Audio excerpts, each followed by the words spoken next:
Welcome! In this video, we will explore how to acquire high-quality cardiac ultrasound images for the Apical window.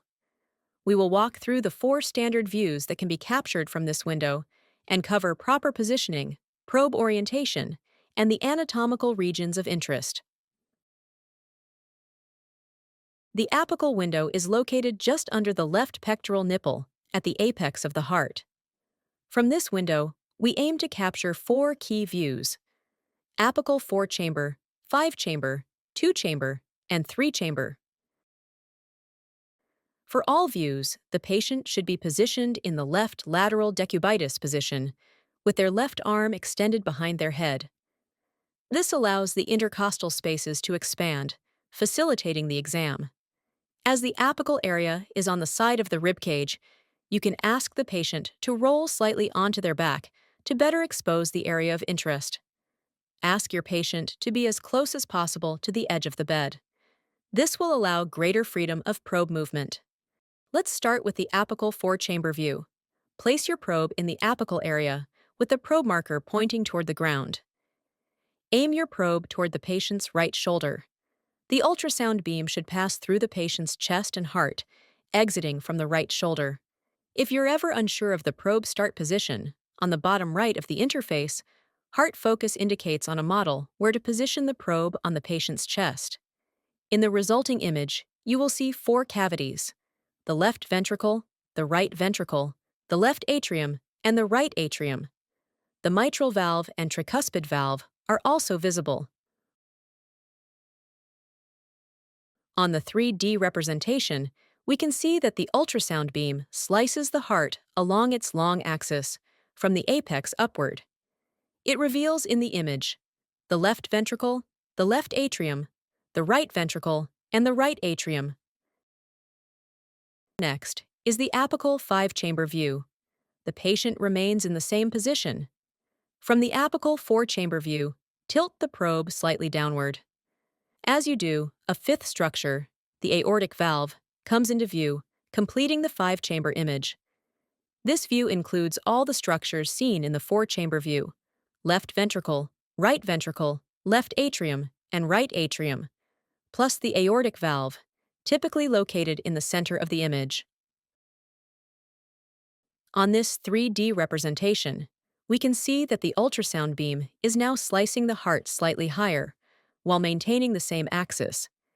It reveals in the image the left ventricle, the left atrium, the right ventricle, the right atrium, and, in the center, the aortic valve. To obtain the apical 2-chamber view, start from the apical 4-chamber position and rotate your probe about 60 degrees counterclockwise. The probe marker should now point toward the patient's left shoulder. In this view, you'll see the left atrium and left ventricle, connected by the mitral valve. On this 3D representation, notice that the beam slices the heart in a different plane, but still from the apex, revealing in the image the left ventricle, the mitral valve, and the left atrium.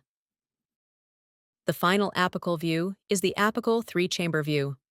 From the apical 2-chamber position, rotate the probe another 60 degrees counterclockwise. The probe marker should now point toward the patient's right shoulder. Note that you can also obtain this view by rotating your probe 120 degrees counterclockwise from the apical 4-chamber position. This view shows the left atrium, left ventricle, and the aortic valve. Again, the 3D model shows that although the imaging plane has rotated, the ultrasound beam continues to originate from the heart's apex. It reveals in the image the left ventricle, left atrium, and aortic valve. To summarize, from the apical window, 4 standard views are acquired, each by adjusting tilt or rotation from a single probe position at the heart apex. For the apical 4-chamber, place your probe in the apical area, with the probe marker pointing toward the ground.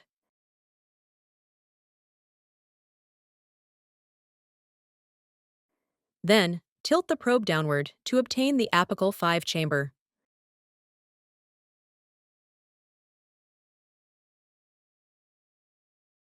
Rotate the probe around 60 degrees counterclockwise to obtain the apical 2 chamber.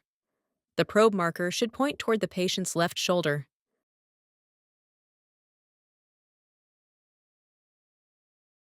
Finally, rotate your probe another 60 degrees counterclockwise to obtain the apical 3 chamber. The probe marker should point toward the patient's right shoulder. Each of these views offers valuable insight, and together, they form a comprehensive look at cardiac structure and function from the apex. For every apical view, having a clear visualization of the left ventricle is key. Additionally, adjust the beam's depth appropriately to ensure the atria are also visible. Here are a few helpful tips to keep in mind when acquiring apical views. Don't place your probe perpendicular to the skin. Instead, angle the probe so that the ultrasound beam points toward the heart, not straight into the chest. Always aim toward the patient's right shoulder. This orientation helps align the beam with the heart, which is essential for capturing clear apical views. If the image isn't optimal, you can try moving the probe up or down to pass in between the ribs, or move to another intercostal space to find a better acoustic window. You can also try to tilt the patient slightly, as this will shift the heart inside his chest and can help you to get a better image. Mastering these small details will help you obtain consistent, high-quality apical images. In this video, we covered the location of the apical window, how to acquire the 4 standard apical views, practical tips to improve image quality. By mastering these techniques, you will be able to consistently and reliably acquire apical images.